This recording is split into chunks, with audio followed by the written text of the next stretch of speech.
now we are going to see Azure Data Lake Storage, which is whole act like a data lake. Okay, so data lake is like a storage account, like a file system where you can create your containers, directories, and you can store your data file.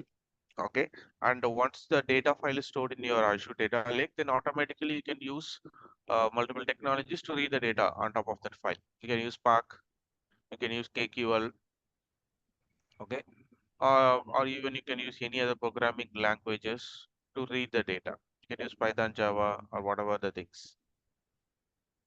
Okay, so Azure Data Lake Storage is a storage account services provided by the Azure. Okay, so to create a storage account, you should have subscription. Okay, you should have resource group. So inside the resource group, like how normally you can create any resources in Azure, you can create your storage account. Okay, and the hierarchy of the storage account is like you have containers. Containers is your top level folder. Okay, so inside container you can create directories, the folder structure, and inside that you can store your files on top of it. Okay. Then next is like a describe Delta Lake architecture. Okay, so Delta Lake architecture is nothing but your lake house. Okay, so as discussed yesterday, the lake house is a kind of a database architecture where you access the tables or objects of the lake house through programming and SQL codings. Okay, and you can create a table and object all the objects. So once you dump the data into the table, the packet it is stored as a packet files. Okay, which is like a uh, column dimension data. Okay, so Delta Lake architecture, you can use notebooks, you can use Spark SQL to create a table. Even you can use insert, merge, all the statements that you can use through SQL on top of a normal database table. All the operations you can do in a Delta Lake architecture as well. Okay, but but the schema will be on top of a file structure in a storage account. Okay, so like in a database when you create a schema, okay, so that schema is the main layer. On top of that schema you create the tables pointing to that schema. Okay, in Databricks when you create a schema you have to give your file structure. Okay, because all your data that you create inside your table will be stored as a files in your file structure, right? So you have to give the path where you say any table created on top of the schema, that files will be stored here. Okay, so that's how the Delta Lake architecture works. Okay, so when you create a schema, you have to give your file structure, and when you create a table, what is the name you give for the table? A folder will be created on top of that file structure, and then the data will be stored as a packet files on top of that. Okay, so this is how your Delta Lake architecture works. You have any Okay. question? No. Looks fine. Okay. Okay. So work with the data streams by using Azure Stream Analytics. Okay. So Azure Stream Analytics is kind of a resource where you can use it to handle streaming data. Okay. So you have any idea about what a streaming data is?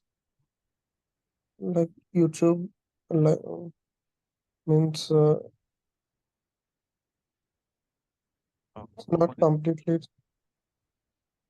It's not completely Okay. Okay. like Okay. Fine. Yeah. Okay. So stream analytics means when it comes to we till yesterday till now we are speaking about what are the types of databases are there, how we are going to use it. So these things only we have discussed. So now with the stream analytics, now we are going to a new field of categorization called the types of data flow. Okay. So when you are bringing a data from any of the sources and you're dumping it into a target, how frequently the data flows differs, right? Some picks the data on a daily basis, monthly basis, weekly basis. Okay. Some uh, populates at a midday. Okay, so like that there were some frequencies where you are getting um, whenever the data is generated. Okay, so for example you are working on a stock data. Okay, the stock market data gets populated, keeps on changing, okay, every minutes. Okay, so which means that you need that up-to-date data to make your predictions, right? So streaming analysis is a kind of technology where you can pull up the data immediately when the data gets created in the source. Okay, so just you will establish a connection to the database or the application through API or whatever it is. Okay, so to make sure that whenever the data gets populated at the source, okay, immediately you pick the data, okay, transform it during the runtime and store it in your target. Okay, so this stream analytics is already there in a Spark called a Spark streaming. Okay, even in a Databricks, okay, you have the streaming technology. I mean, with the normal table, we call it as a delta table. For streaming, we use delta live tables.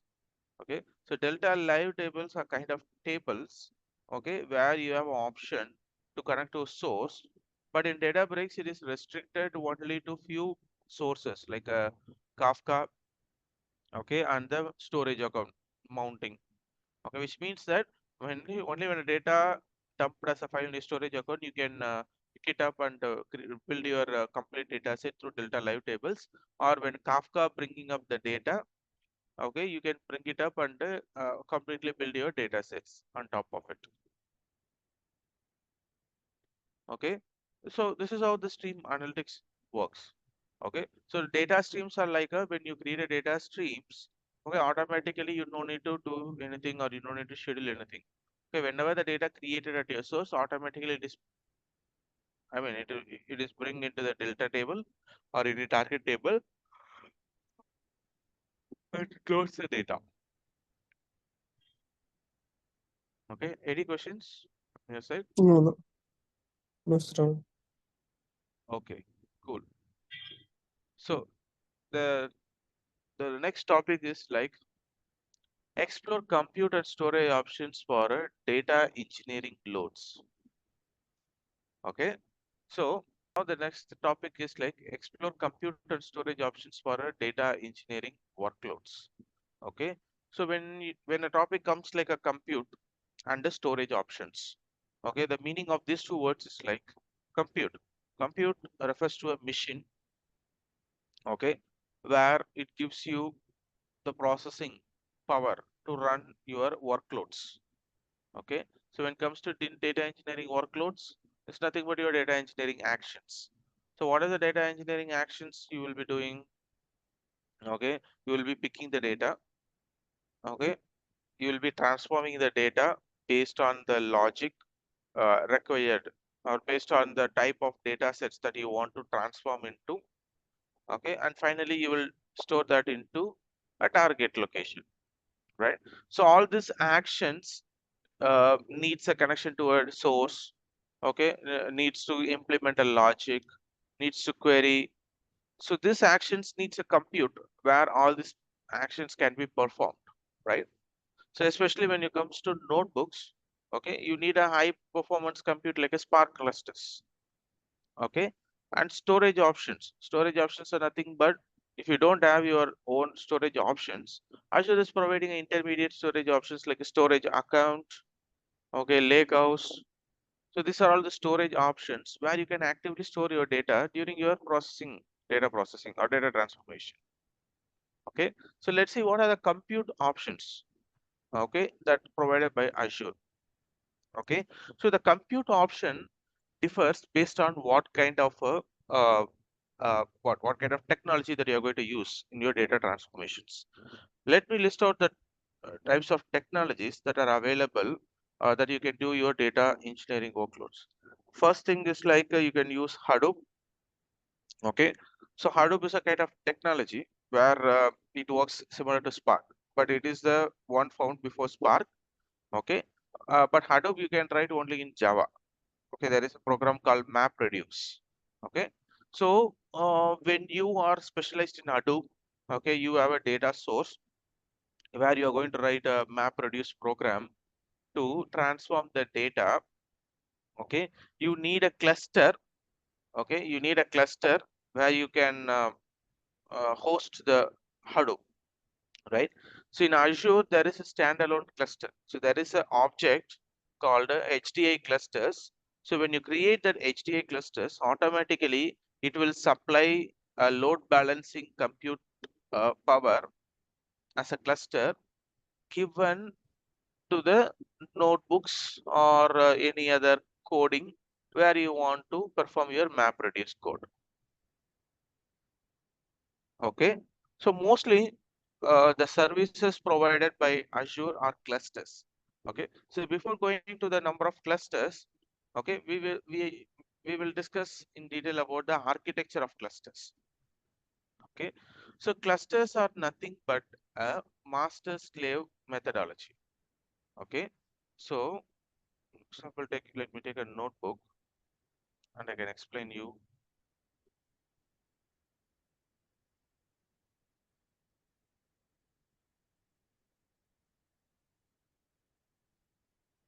Okay, so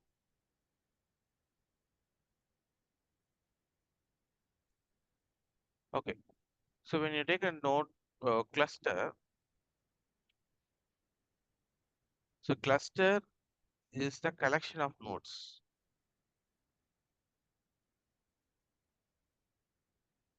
Okay, and nodes are nothing but your system.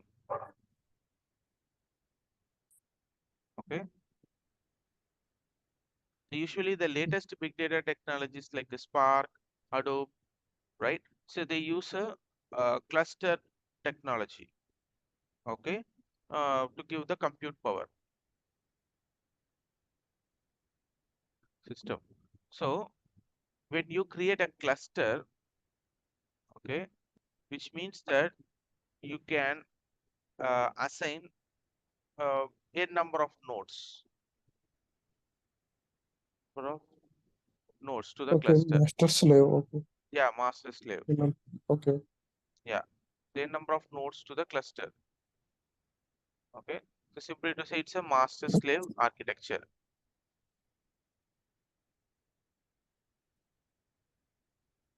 Okay, so how the master slave architecture works is like, okay, suppose we are assigning, okay, 4 nodes to a cluster. Okay, in that one node acts as a master. Okay, and the other 3 nodes acts as a slaves. Okay, so when a task comes to a cluster, the master will split the task into 3 chunks. Okay, and it pass it to the 3 different slaves. Okay, and collection of all the results is combined and provided as a single output. For example, when you are reading a table with a query, okay, that returns 100K records. Okay, now the master architecture will split the query into 3 different executions. Okay, so that 3 slaves execute a 3 different query. Okay, and finally the result is combined. Okay, combined and finally given as a 100K record display by the master. Okay, similar way when you are processing a data, when you're getting a data in a database, okay, so the total, when you give a table, it has a total of 100K. Okay, master will split the query, split the data fetch into 3 different things, where 3 different things processing 3 different counts, and finally the entire count, all the counts are combined to 100K and written by the master, okay, to the notebook. So this is in general about the cluster infrastructure. Okay, so cluster infra, when it comes to Spark, okay, there are 2 different futures that say Spark is going to be the best in the current market. Okay, one is like a in-memory computing.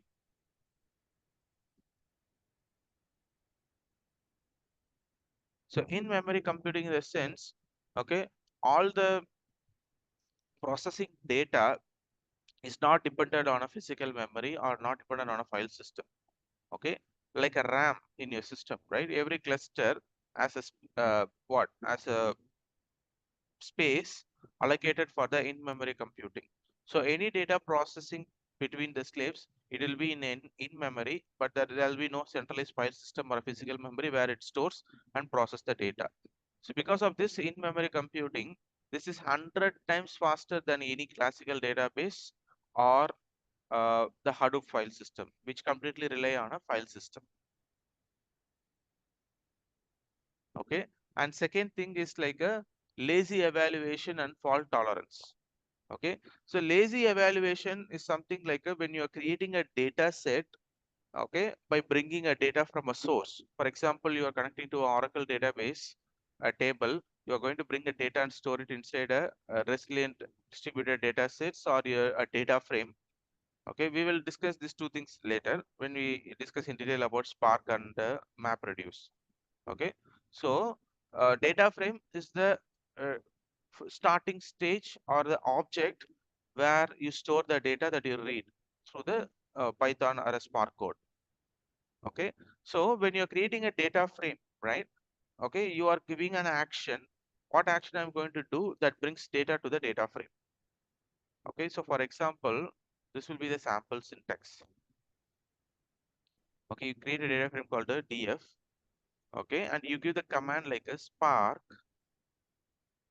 dot read dot load.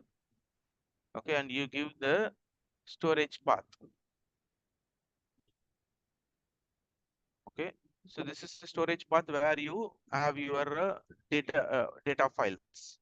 Okay, cluster is a collection of nodes. Okay, nodes is a particular compute, a system. Okay, so in a cluster you can assign a number of nodes to the cluster. Okay, but based on your infrastructure, the limitations changes. Okay, we will come to that infrastructure. Okay, so basically it's a master slave architecture.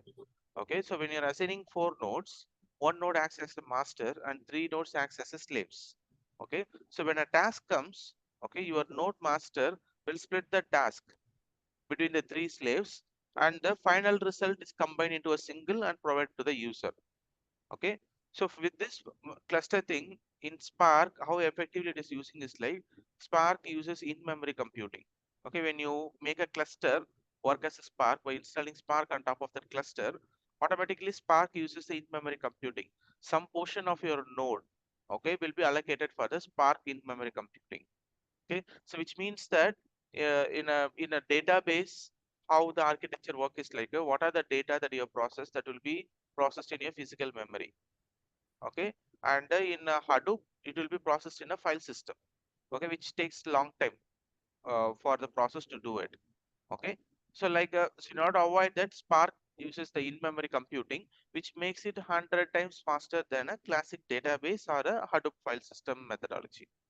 Okay, so another feature of this thing is like a fault tolerance. Fault tolerance and a lazy evaluation. Okay, so what is a fault tolerance and a lazy evaluation is like when you create a data frame, okay, and on top of the data frame, you give a command where you read the data from a certain source. For example, here data frame df is equal to spark.read.load. In the braces, you give the storage path.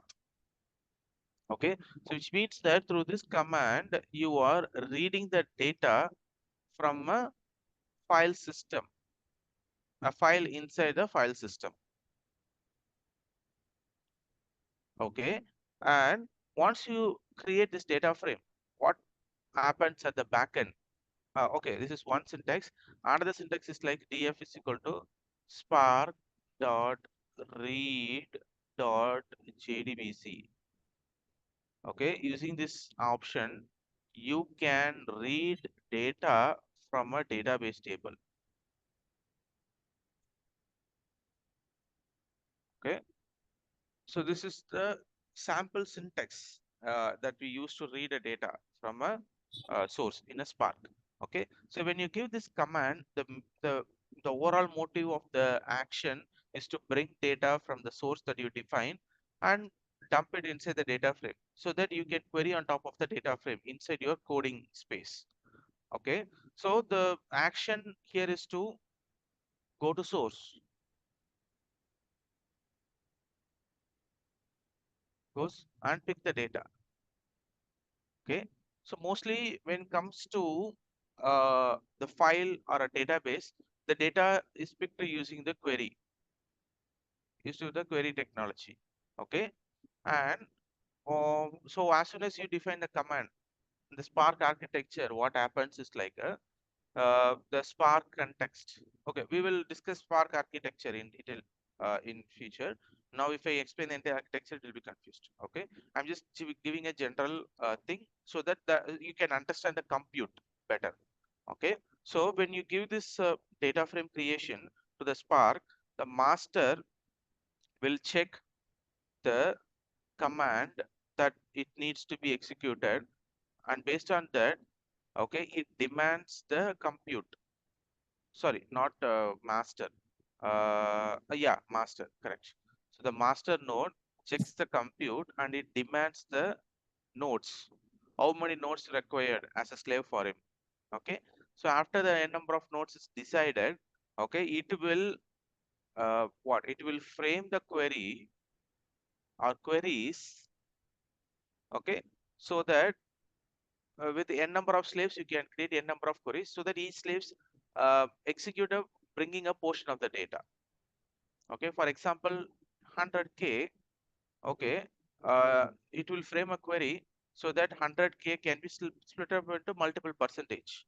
100k can be split up into 20 plus 50 plus 30, or equivalent 20 plus 20 plus 60.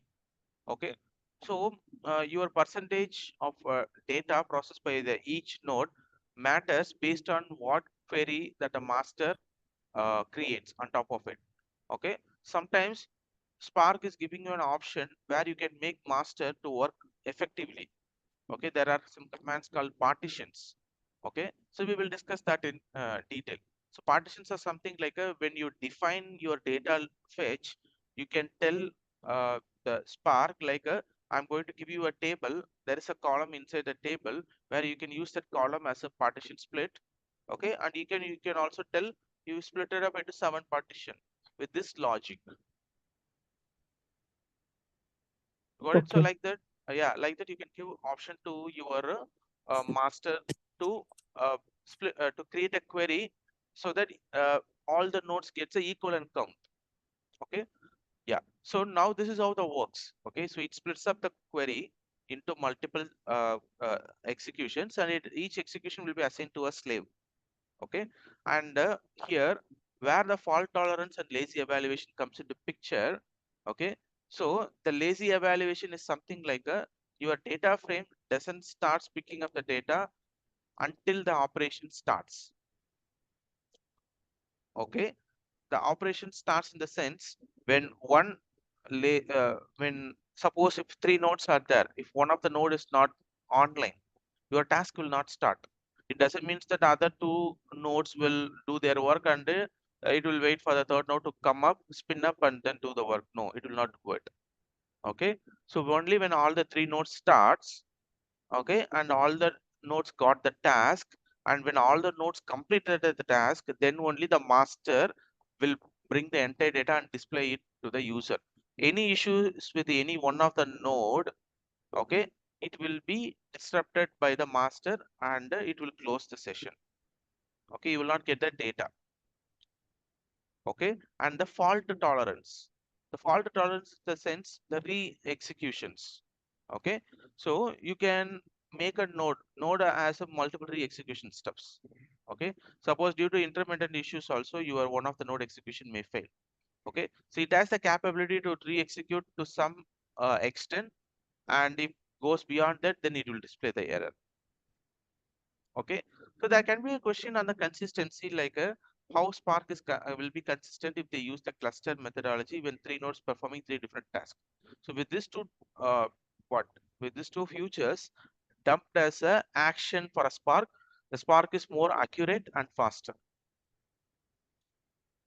Okay, so now you will have a fair idea like through Spark how effectively user can use the cluster compute.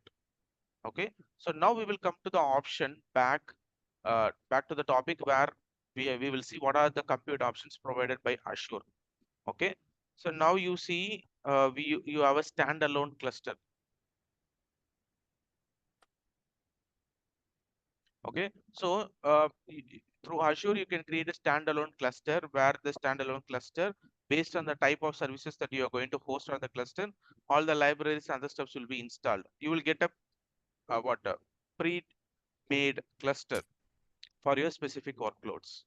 Okay, so I think in Azure you can create a cluster for Hadoop, Pig, for multiple services. Okay, and the second thing is like a what Spark clusters.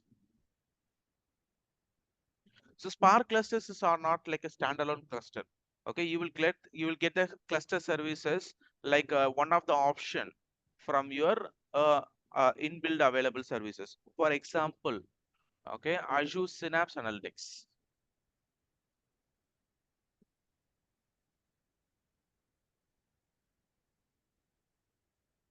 In Azure Synapse Analytics, so this are all services that you use for a certain purpose. Okay, for one of the purpose you may need this cluster to make that certain action. For example, Azure Analytics is for the analytics services. So analytics service in the sense, okay, you connect to the database and you do the analysis through queries. Sometimes if you want to write a notebook with a Python or PySpark to connect to a database and you want to analyze the data, okay, then you will create a notebook. At that time, by default, you will get Spark clusters that you can assign to a notebook, and your notebook content will be executed on top of the cluster in a master slave architecture. Okay, but the beauty of this inbuilt services, right? In a standalone cluster, you have some limitations. Okay, you don't know how many nodes will be there. You will get only the fixed nodes. You have the option to spin up multiple nodes. Okay, if you want more compute power, you have to create a one more cluster. Okay, but when it comes to the cluster coming as inbuilt services, okay, when you create a cluster, you have option to say how many executors can have. Even you can give some dynamically changing executor sizes. For example, when you create your cluster in your Azure Synapse Analytics, you can give assign executors from 3 to 10, which means that minimum there will be 3 nodes assigned to your cluster, and maximum you have 10 nodes when demands. Okay, so when you're running a workload, if that demands only 3 nodes, it will have 3 nodes. If in case some of your actions needs more than 3 nodes, it will automatically assign that nodes during the execution runtime. Okay, so like this, you have the flexibility option when you create a cluster in your Synapse Analytics. Okay, and the same thing is available for your Azure ML. Okay, Azure ML is a element where you can do all the machine learning actions with a no code thing, like just a drag and drop. Okay, so there uh, when you have an activity that needs a cluster, you can create a cluster. Okay, Azure Databricks. Okay, similar like Synapse Analytics, you can create a compute with a n number of nodes that it can be created. Okay, and you can assign it to a notebook based on the workload. Okay, so other than this, yeah, in your data factory, okay, you can create a link service integration runtime that gets pinned up based on a Spark cluster. Okay, so these are all the data services that I know that uses this clusters. Okay, and based on that, you have the option to spin up your own executors. You have any questions till now? No, Shravan. Okay, so now if you go to Azure, okay, whenever you come across the Azure services, you go and use the cluster. So you will have a fair idea like how you are using your cluster effectively. And even when you come across an issue where you see that your workload uh, the cluster doesn't support your workload, you can go and spin up, okay, based on that required. Okay, then we will go to the storage options. When it comes to storage options, you have storage account. Okay, so storage options are nothing but your intermediate storage layer where you can use it as a staging or even you can use it as a final layer. Okay, so when it comes to Azure, you have storage account. Okay, you have Azure Synapse Analytics where you can store the data in a database. You have Azure SQL. Okay, so these are all the storage options based on your needs. You can choose any of the services from the Azure storage options.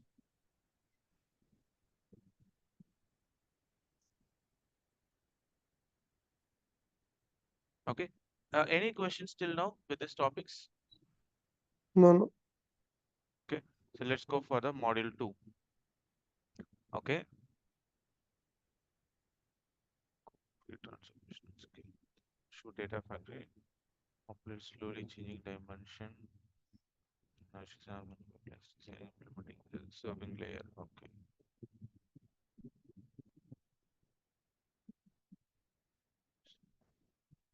Synapse Analytics.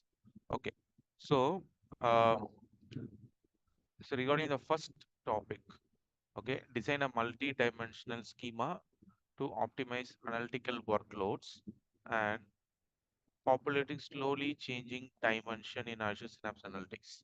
So these two topics, okay, we will cover when we are taking Transact SQL at a whole exploration.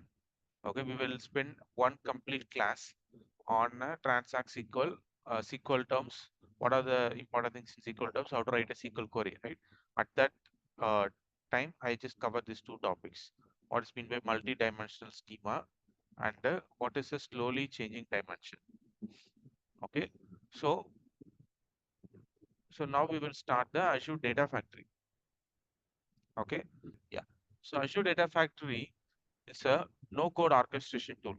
Okay, so in your data operations in a day-to-day life, what you do, you have a table, okay, where you want the data, okay, but in order to bring data to your table, you need a flow where you can connect to the source, okay, pick the data, and if you want any transformations needs to be done, okay, and then you have to load the data. So we call these terms as ETL or ELT.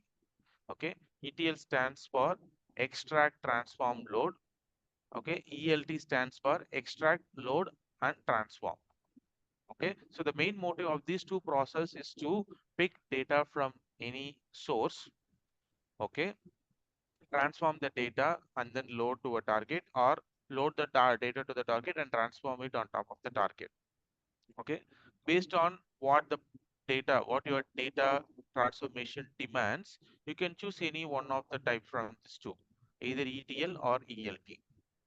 Okay, so Data Factory is a no code ETL tool, okay, provided by the Microsoft Azure. So using this tool, you no need to code anything to create your ETL. Okay, already what are the inbuilt actions that can be done, that are usually done globally or created as a task in your Azure Data Factory. You can just create a pipeline, drag and drop those activities, and when you run the pipeline, those activities are run in a sequential manner, or even you can run in the parallel manner as well. Okay, so that's what the Data Factory is used for. Okay, so let me open my notepad. Are you able to see my notepad? Yes, Ravan. Okay, yeah. So when it comes to Azure Data Factory, there are certain hierarchies of resources that we create in order to create a workflow that performs a certain data transformation actions. Okay, so when you take Azure Data Factory, okay, so first thing that you have to create is the integration runtime.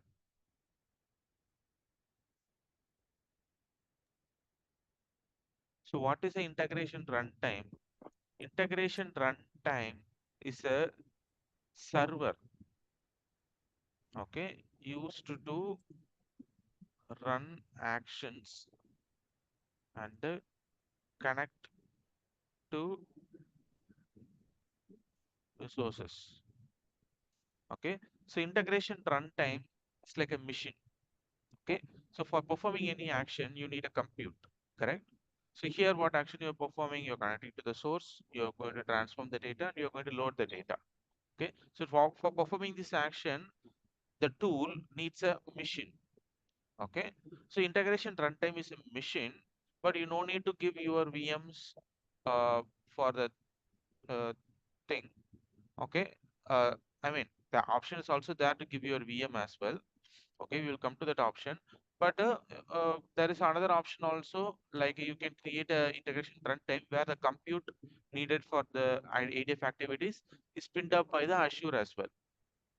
Okay, so basically in overall integration runtime is a compute where the data factory pipelines uses it to connect to resources. Okay, so there are two types of integration runtime. One is auto resolve, another is self-hosted. Okay, okay, so now we have two types of integration runtimes. Okay, one is auto resolve, another is self-hosted. So when it comes to auto resolve is the compute spinned up and maintained by the Microsoft. So in auto resolve, okay, so this is the compute spinned up by the spinned up and maintained by Microsoft Azure, or we can say my data factory. Okay, so when you create auto resolve and when you decided to use auto resolve to all your activities, okay, like as a compute, you can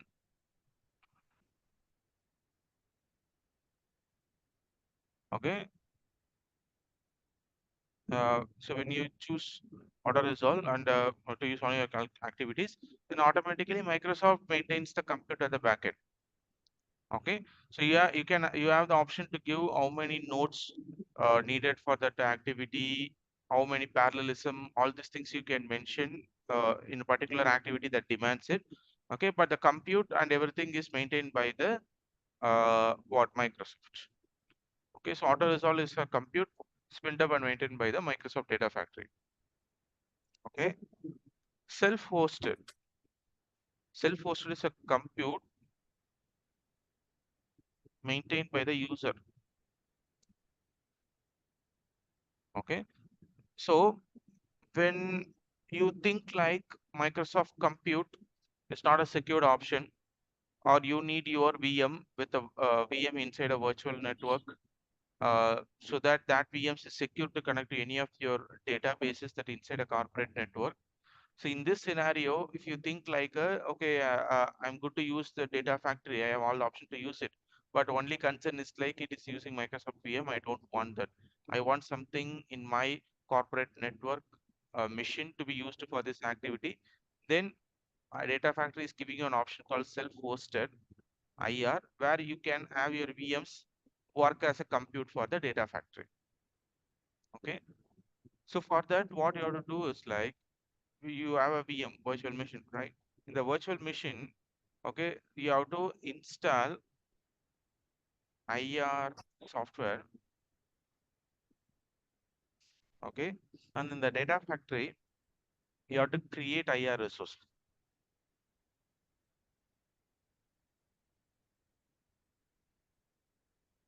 Okay, so once you create IR resource, the IR key will be generated. Okay, with that key, what do you get? Sorry, with that key, what you can do is like when you're installing your IR software, right, in your VM. So once it is installed, the console will ask for the IR key, okay, to get connected with the data factory. Okay, so the IR key, what is generated in the IR resource, you have to provide that key when you are installing the IR software. So once all these three steps are done, okay, so I will just give provide IR key the VM.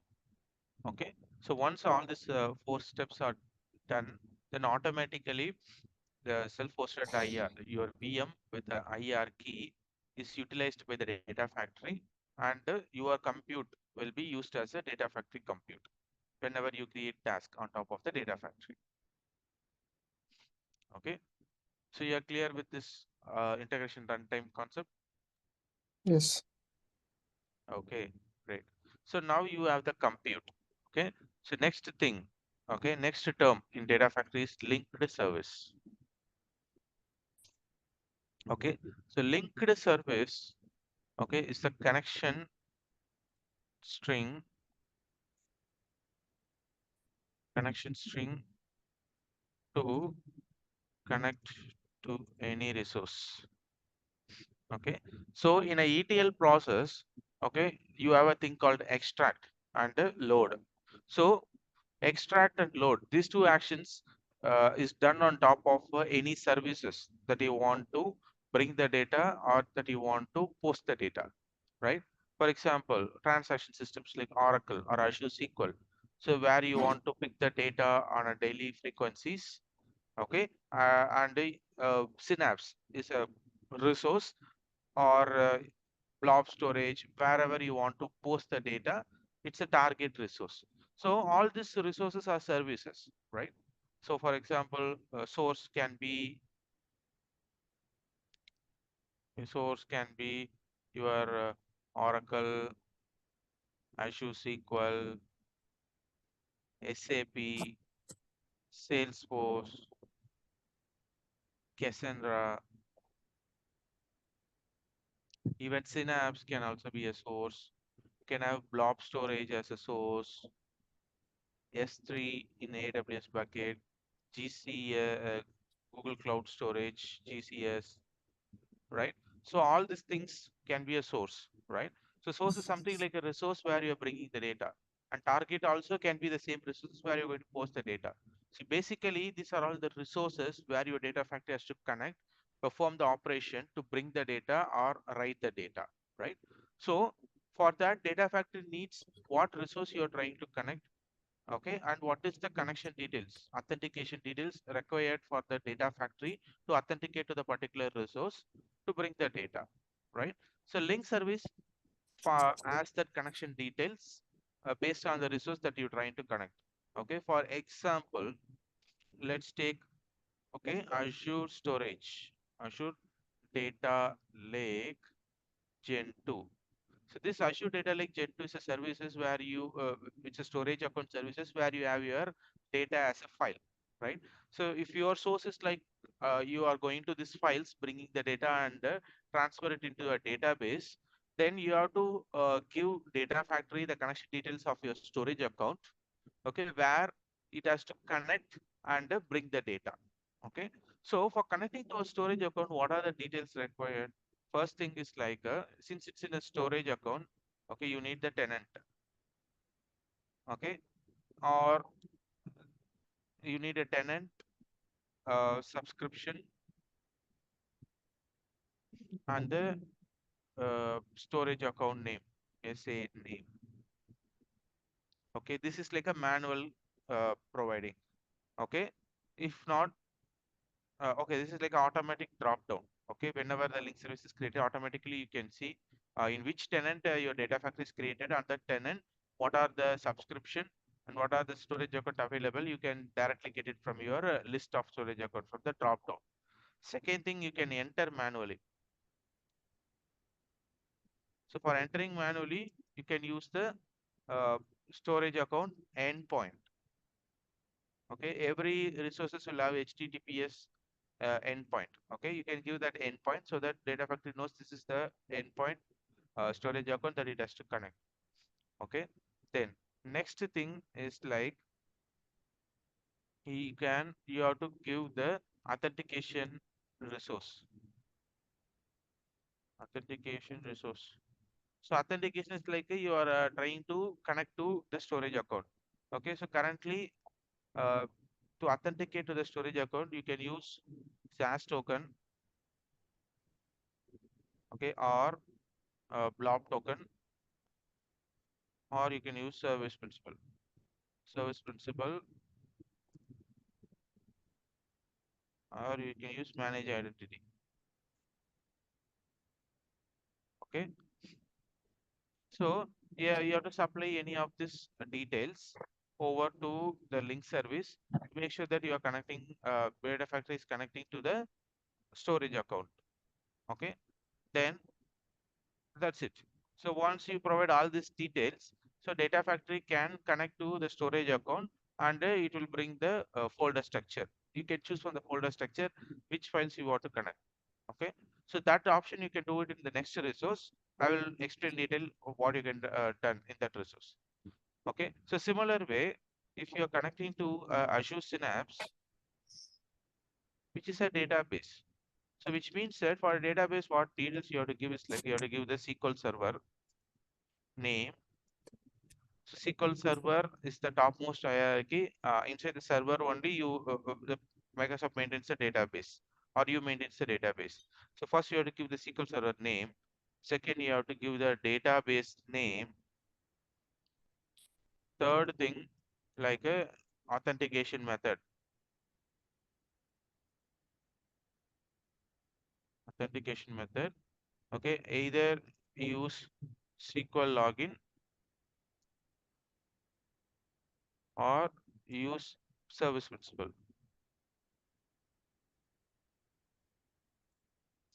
Okay, so the main thing for the service principal, uh, uh, okay, the fourth one is like a once you provide the authentication method. So main thing is like you use SQL login.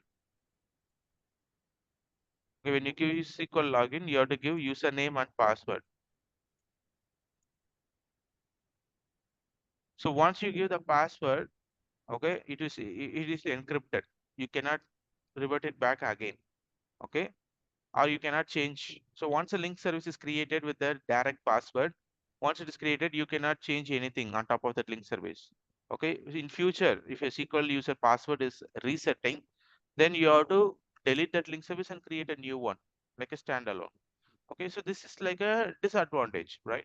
Every time you cannot go and create a link service. If it is a link service, if it is pointing to thousands of pipelines, hundreds of pipelines, then every time you have to go and do the change. Okay, so in order to avoid that, okay, we can integrate Key Vault. So Key Vault is a service where you can securely store your password, certificate, secrets, and then uh, you can use to connect to any resources from any resources. So for example, you are in a notebook or you are in a ADF link service, you want to connect to a resource, you have to supply password.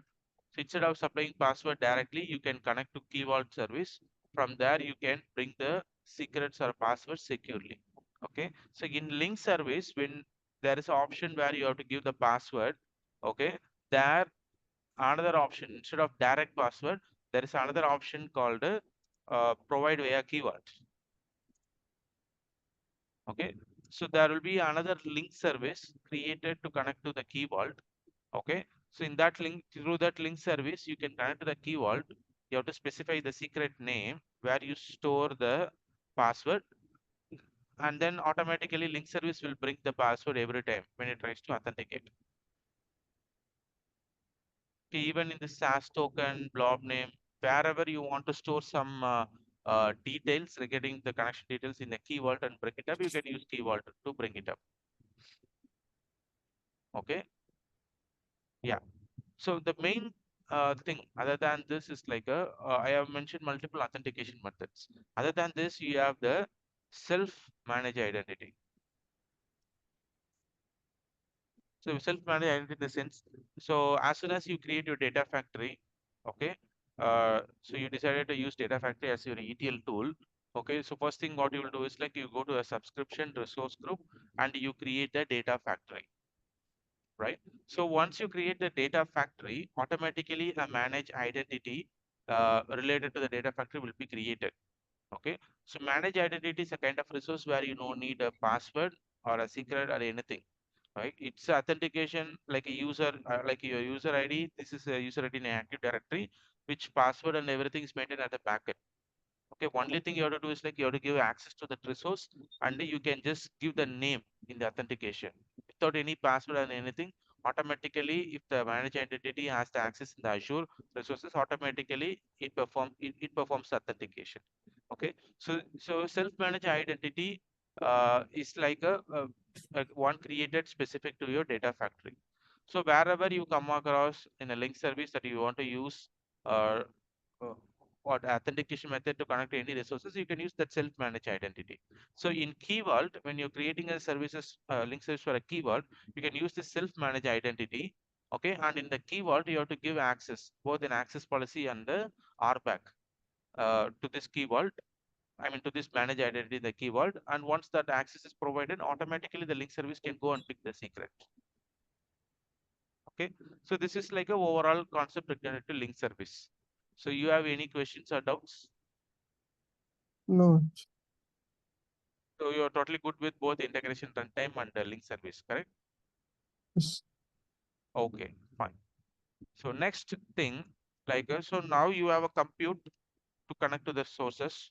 Now you have the connection link service connection details to connect to the sources. Now you need which object in the source or target that you want to connect. For example, if you are connecting to a storage account, you have to tell the data factory which file or directory that you're going to access. If it is like a database, you have to tell which table that you're going to access, right? So that we call it as a data set in data factory. So data set is a resource containing the object details. Okay. So once you create a data set, okay, so once you create a data set, the data set will ask you what type of data set it is. Okay. So for example, if you're connecting data set for a Synapse, you have to choose Synapse, or Azure SQL, you have to choose Azure SQL. Even when you're creating the data set for your storage account files, then again it will ask what type of file that you're going to access. So you have different types of files like CSV, JSON, Packet, or whatever the file, Excel, right? So when you're creating a data set, uh, uh, you are decided like I'm going to create data set for Azure data like Gen 2, then you have to again give what are the file types that you're going to access from that thing. So with that data set, you can access only that particular file types. Okay. So once you decide what source, if it is a file, what type of file you are going to access, then automatically based on your service and file types or based on your service in the database, it will give the option to choose the object. For example, when you are creating a storage account data set, it will give you the option like a container slash directory slash a file name. Okay, so with this you can choose what container inside your storage account you are going to access, what is the directory path inside it, and what is the file name that you're going to access. If you didn't mention the file name, it will access all the file names in your directory. Okay, you can also give wildcards. Wildcards in the sense the container directory. Okay, and you can give star dot csv, which means that you are asking only to bring all the csvs, or if you give star, you are asking it to process all the files from there. Okay, I mean this options is there in your copy activity. I will come to that later. Okay, so this is how you mention it. Okay, so then second thing, when you choose CSV as your file type, right? So you know what the CSV is, right? So CSV is a delimited file, okay, which is like a plain text, but the data represented represented as columns through special characters,